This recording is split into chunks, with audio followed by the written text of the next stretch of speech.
What do you think of the cow opening? Is a question that someone asked me quite recently. Now, I've always found that moves speak louder than words. So here's a game of mine against the inventor of this opening itself, Anna Cramling. So as you can already guess, Anna opened with e3. I was like, what on earth is this? I played d5, controlling the center, and d3. At this point, I hadn't heard of this opening yet, so I was like, yeah, this lady, she's got some nerve playing this line against me. So when your opponent tries to insult you by playing such an opening, what you need to do is to just follow the general principles, which we do. We play e5, taking full control over the center. Now white plays knight e2, we play knight f6, developing, knight d2, now c5, taking even more space in the center. Now white plays knight g3, very strange move, because the knight on g3 isn't exactly well placed at all. And in the future could actually run into some h5, h4 ideas. Which, by the way, was already quite interesting, trying to push the knight back and even try to create a weakness on the king side with h3.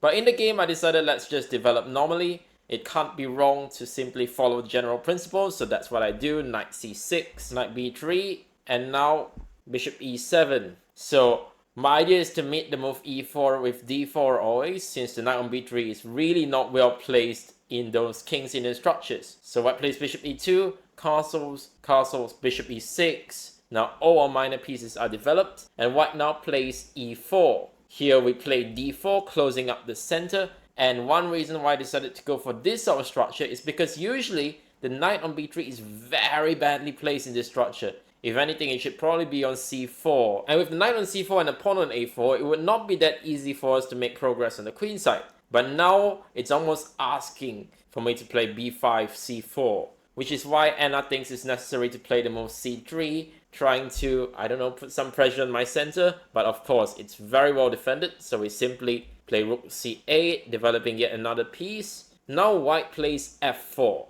Her idea is blatantly obvious. She wants to push the pawn to f5, closing up the center, and then go for some sort of kingside attack. Now, of course, we're not going to allow this. We simply take the pawn on f4. White takes back with the bishop, and it may seem like we've given up a bit of our center. But in reality, what we've got is this really nice square on e5, which if we could land our knight there on someday would be really nice. But first, I'd like to trade off the dark square bishops to further cement my control over the dark squares. Keep in mind, white has a bad bishop on e2, and if we can trade off its good counterpart, we'd be doing great. So bishop d6, and obviously I missed the move bishop g5, but that's alright because the position is semi-closed, so we can afford to lose a tempo just going back with bishop e7. And the loss of tempo isn't actually a big deal. In fact, maybe that might help us in some cases because we have ideas of knight d7, renewing the offer of trading the dark squared bishops. So here I was expecting white to repeat with a move like bishop f4.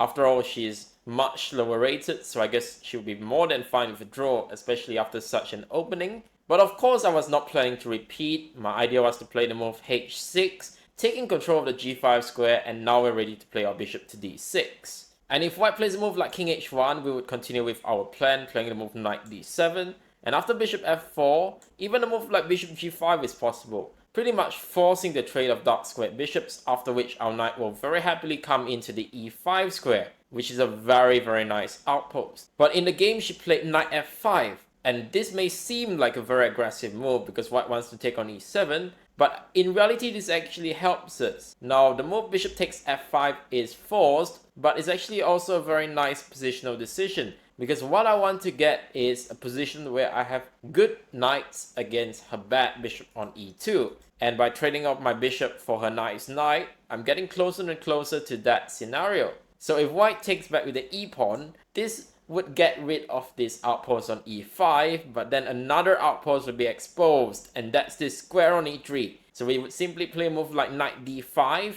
planning to crash into e3, and if the bishop goes back, we will again offer the trade of bishops, and we are going to have a huge advantage with all this dark square control. So going back, white played the move rook takes f5, and now it's possible to play a move like knight d7, going for a very positional plan of using the e5 square as we already talked about, and I think this would have been good enough for a nice advantage. But instead, I spotted yet another tactical possibility. I played the move d takes c3, and after b takes c3, now I played c4. I'm undermining white's whole center, The knight on b3 is attacked and white must do something about this. For instance, if white takes d takes c4, my idea is to play knight takes c4. Now white's pawn structure is destroyed.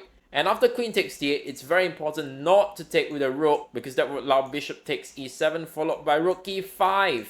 And one of my knights is going to be lost. But of course, I was playing to take with the bishop. And after bishop takes d8, we can take back, but we can also go straight with the move knight takes c3. And now the bishop on e2 and the bishop on d8 are both attacked, and white can't save both at the same time. For instance, if white plays bishop a5, hoping to trap the knight, well, it doesn't actually work, because now we play knight takes e2 check, and after king f2, our knight escapes with knight d4. And now we have an extra pawn and a better pawn structure, so the game is decided in our favor. So in the game, she tried to mess things up with the move e5, but this merely created even more problems for herself. Now, there are many good moves for black. I played the move knight d7, but actually the most natural move, knight d5, was maybe even better, hitting the pawn on c3, not to mention that knight on b3 is currently under attack. So almost all of white's pieces are hanging, even this bishop on g5. If white were to take on e7, then we would simply take back with the c knight, hitting the rook and hitting the knight, and this would be game over on the spot. But the move I played in the game, knight d7, was more than enough to win. So the bishop on g5 is attacked, and the idea is that if the bishop goes back, we can simply take this knight, and if white takes on e7, we can take back with the knight, which I believe is the move that she missed. So now the knight on b3 is attacked, as is the rook on f5. So she's forced to play the move knight d4. But now we can cash in our whole material advantage with knight takes f5, winning an exchange. Now taking on d3, white has to take back, and now we take on e5. So we are in exchange and a pawn up. White plays bishop e4. I think the easiest would be to go for some sort of queen trade and then even just take the pawn on c3. I don't see anything for white. It's just too much material. But instead, I decided to solidify b6, which is also more than enough to win. White played queen e2. I now drop the knight back to g6,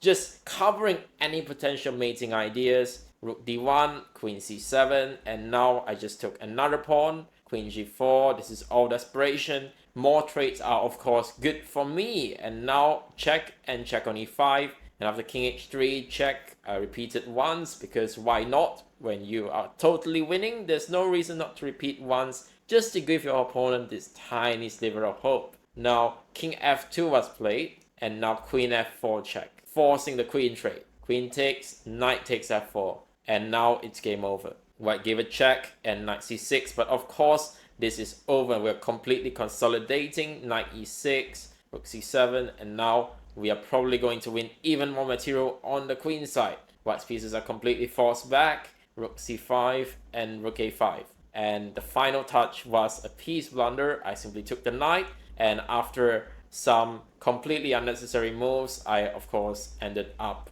winning this game by some sort of checkmate. So a very simple, very logical game, and there were no special moves in this, merely simple, logical chess. And that is how you punish your opponent's dubious openings. Play according to the general principles, you'll get a good position, and you'll win. It's that simple. So I hope you enjoyed this video, and if you'd like to see more of this, then please like and subscribe, and definitely check out my other game against Anna Cramling, because that's a real treat. Thanks for watching, and I'll see you in the next video.